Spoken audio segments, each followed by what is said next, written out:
10월 31일 월요일 마지막 헌혈. 호주에 사는 한 고령의 노인이 병원을 찾아 헌혈을 했습니다. 헌혈을 마친 노인이 병원을 나서자 무수히 많은 사람들이 꽃다발을 들고 기다리고 있었습니다. 사람들은 노인을 향해 열렬한 환호와 박수를 보내며 살려줘서 고맙습니다 라고 인사를 했습니다. 축하의 주인공인 해리스는 60년 전 우연히 수술을 받다가 자신에게 RH병을 치료할 수 있는 항체가 있다는 사실을 알게 됐습니다. 의사들은 희귀 항체를 가진 해리슨에게 놀라움을 금치 못했습니다. RH병은 산모의 혈액이 태아를 공격하는 희귀병인데 해리슨의 피로 이 병을 고칠 백신을 만들 수 있었습니다.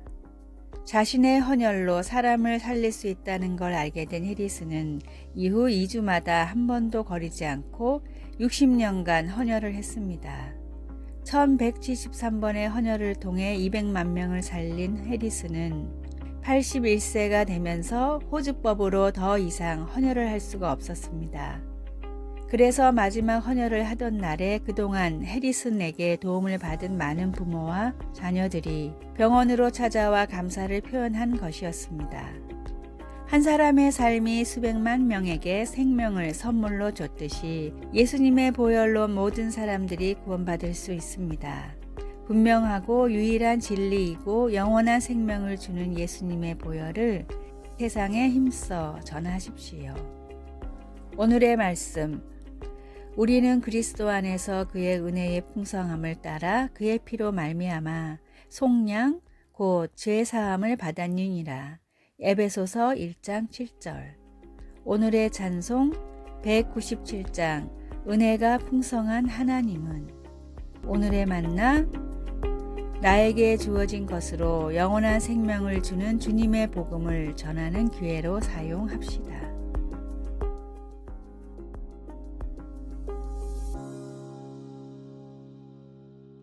11월 1일 화요일. 다 알아요. 5살짜리 아이는 모든 걸 다 안다고 주장하며 우리에게 웃음을 줍니다. 아이들은 뭐든지 안다고 때로 그럴 수 있지만 조금 더 나이를 먹은 우리는 그렇지 않다는 걸 압니다. 그리고 우리는 흔히 답보다는 질문거리를 더 많이 가지고 있습니다. 우리는 비록 모든 것을 다 알지 못해도 모든 것을 아시는 하나님을 우리가 알고 있다는 것을 종종 잊어버린 채 인생의 왜, 언제, 어떻게에 대해 궁금해합니다. 시편 139편 1절과 3절은 모든 것을 아시는 우리 하나님께서 우리를 얼마나 종합적으로 친밀하게 이해하고 계신지에 대해서 말합니다. 다윗은 여호와여 주께서 나를 살펴보셨으므로 나를 아시나이다. 나의 모든 길과 내가 눕는 것을 살펴보셨으므로 나의 모든 행위를 익히 아시오니 라고 말합니다.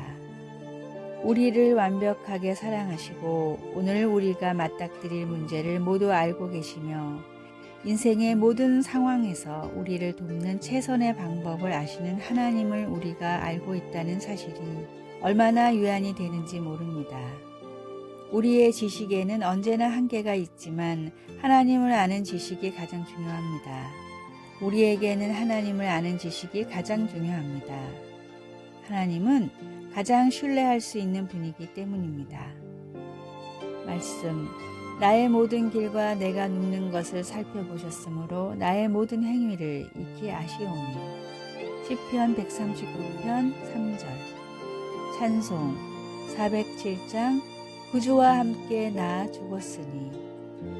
기도. 저에 대한 모든 것을 또 제게 필요한 모든 것을 아시는 주님 감사합니다. 아멘.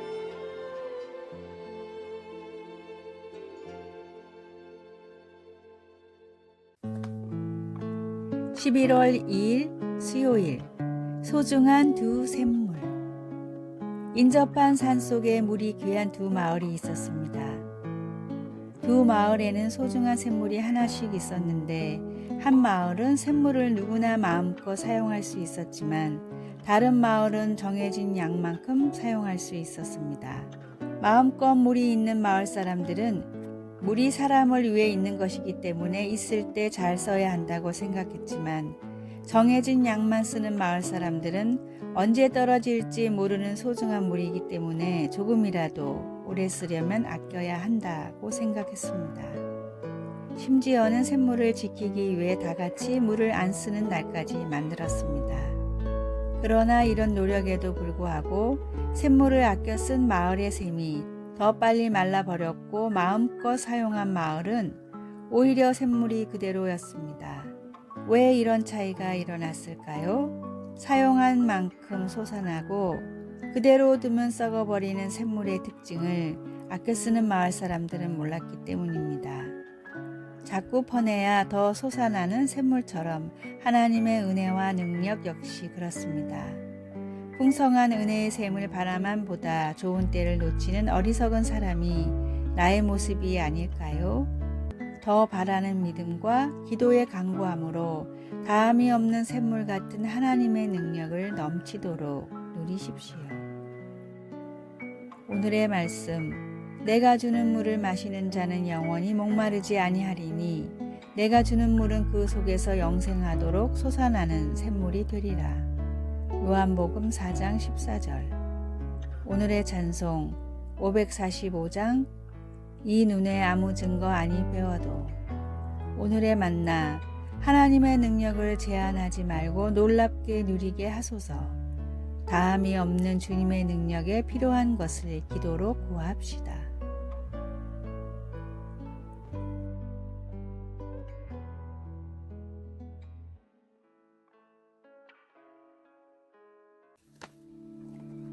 (11월 3일) 목요일, 멍게의 운명이 아닌 성장으로. 멍게는 특이한 생명체입니다. 바위와 조개 껍질에 붙어있는 멍게는 마치 부드러운 플라스틱 장난감처럼 보이기도 합니다. 멍게는 활발했던 어릴 때와는 달리 흐르는 물에서 영양분을 섭취하면서 수동적인 생활을 합니다. 멍게는 먹이를 찾고 자신을 보호하는 기능을 하는 원시적인 척수와 두뇌를 갖춘 올챙이 같은 모습으로 삶을 시작합니다.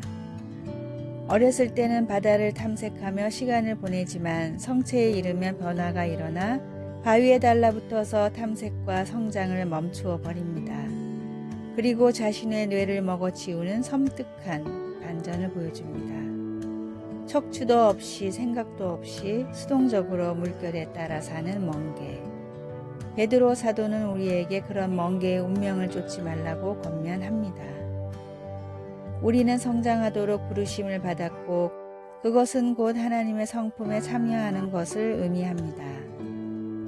성장은 곧 정신적으로는 그리스도를 아는 지식을, 영적으로는 덕과 인내 그리고 절제의 모습을, 실제 삶에서는 서로 사랑하고 대접하며 각각 은사를 받은 대로 봉사하는 것을 더해 가는 것입니다. 베드로는 이 같은 성장을 통해 우리가 게으르지 않고 열매 없는 삶을 살지 않을 거라고 말합니다. 이 성장회로의 부르심은 10대뿐 아니라 70세의 사람에게도 똑같이 아주 중요합니다. 하나님의 성품은 바다처럼 광대한데 우리는 고작 몇 미터 밖에 나아가지 못했습니다. 하나님의 끝없는 성품을 탐구하며 새로운 영적 모험을 떠나 보십시오. 배우고 섬기며 위험을 감수해 내십시오. 성장하십시오. 말씀, 이런 것이 너희에게 있어 흡족한즉 너희로 게으르지 않고 열매 없는 자가 되지 않게 하려니와. 베드로후서 1장 8절. 찬송 453장 예수 더 알기 원하네. 기도, 하나님 아버지, 매일 주님을 더 닮아가려는 열정을 저에게 주소서.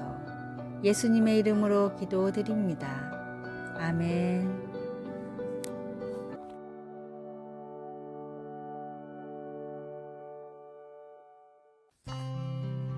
11월 4일 금요일, 대나무 주사위의 메시지.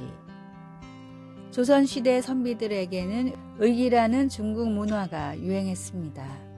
물컵처럼 생겼지만 정작 물을 부으면 쏟아져 버려 마실 수 없는 쓸모없는 컵인데 이 컵 주변에 청빈, 안분과 같은 분자의 교훈을 적어 부와 명예 같은 것들은 컵으로 빠져나가는 물과 같이 쓸모없는 것이며 정말 중요한 것을 잊지 말라는 일종의 교육용 도구였습니다.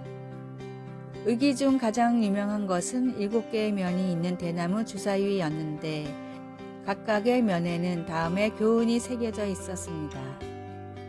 첫 번째, 매일 3번 감사의 말을 하라. 두 번째, 홧김에 나오는 말을 3번 참아라.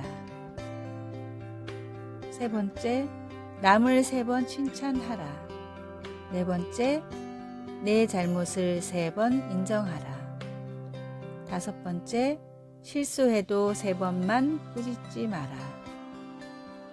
여섯 번째, 남이 잘못해도 3번만 탓하지 마라. 일곱 번째, 남의 흠을 3번만 헐뜯지 마라. 몸에 익히고 필요한 교훈은 가까이 두고 지켜야 합니다.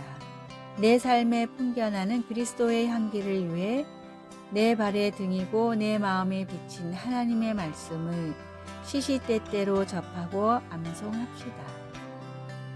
오늘의 말씀, 주의 말씀대로 나를 붙들어 살게 하시고 내 소망이 부끄럽지 않게 하소서. 시편 119편 116절. 오늘의 찬송 201장 참 사람 되신 말씀. 오늘의 만나, 주님의 말씀을 내 삶에 더 가까이 두게 하소서. 가장 자주 쓰는 스마트폰을 볼 때마다 말씀을 한 구절씩 묵상합시다.